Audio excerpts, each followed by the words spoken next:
We grow up believing that sexual attraction is pure chemistry, that mysterious spark when your heart races, your body tenses, and your mind won't let go of one person's presence.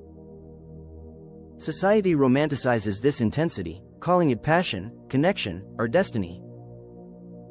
But Carl Jung, the Swiss psychoanalyst, would disagree.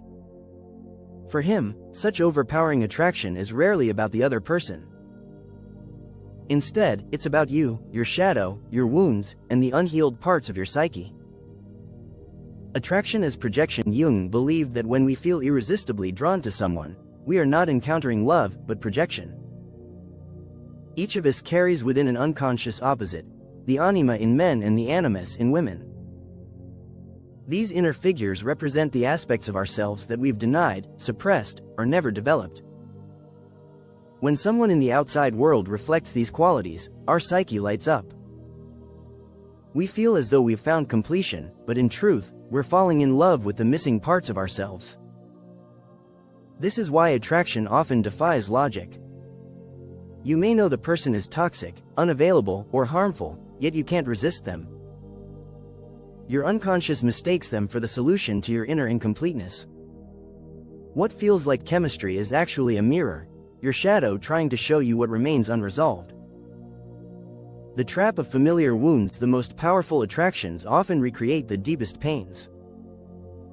A man with a cold, distant mother may find himself drawn to women who withhold affection. Though it hurts, the familiarity feels alive.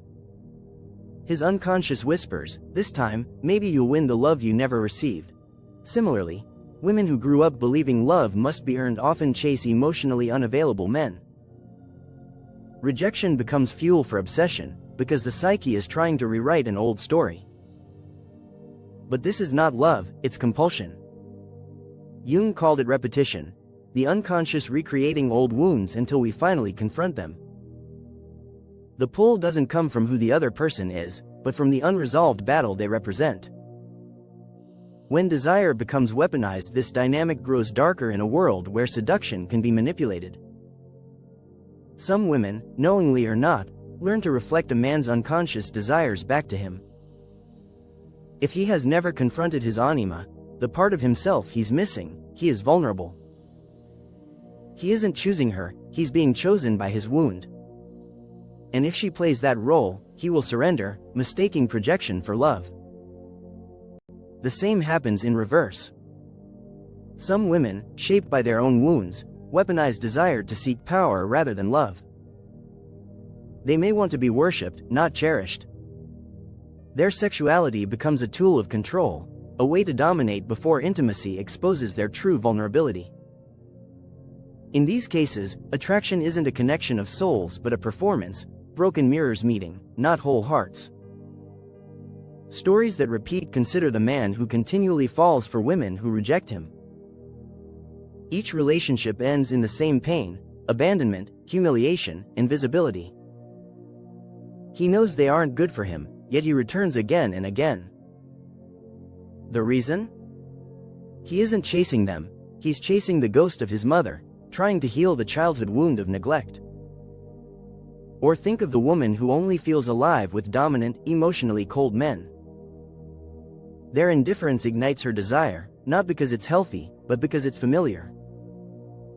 She's not trying to start a new story. She's trying to finish the old one, the heartbreak with her father, her first experience of love withheld.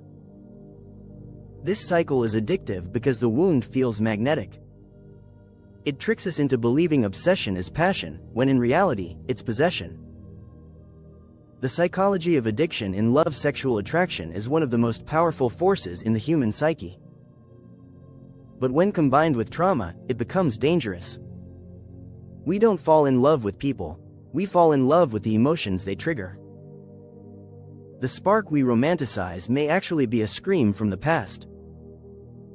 That's why the most toxic relationships are often the hardest to leave. They don't just hook us in the present, they tie us to our earliest pains. From chaos to clarity. So what is the solution?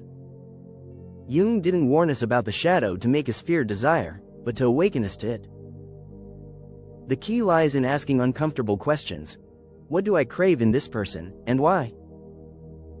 Do I feel safe with them, or just addicted? Do they reflect my healing, or my wound? Real love begins when attraction is rooted in wholeness, not lack. Jung's process of individuation, integrating the anima, animus, and shadow, allows us to stop chasing completion in others and instead choose from self-awareness. True intimacy won't feel like panic, obsession, or chaos. It may even feel calm, safe, and unfamiliar at first. For those conditioned to equate love with pain, peace feels boring. But peace is not boredom, it's healing. The liberation of conscious love. The darkest truth about sexual attraction is that it often has little to do with love. We are not pulled toward people by fate, but by our unhealed wounds. Until we make the unconscious conscious, we will repeat the same story with different faces, mistaking trauma for destiny. But once we face the shadow, attraction transforms. We stop falling into cycles of pain and begin choosing partners who reflect our growth, not our wounds. That is the love Jung pointed toward, not lust disguised as salvation, but wholeness meeting wholeness. Because in the end, you don't attract what you want. You attract what you haven't healed.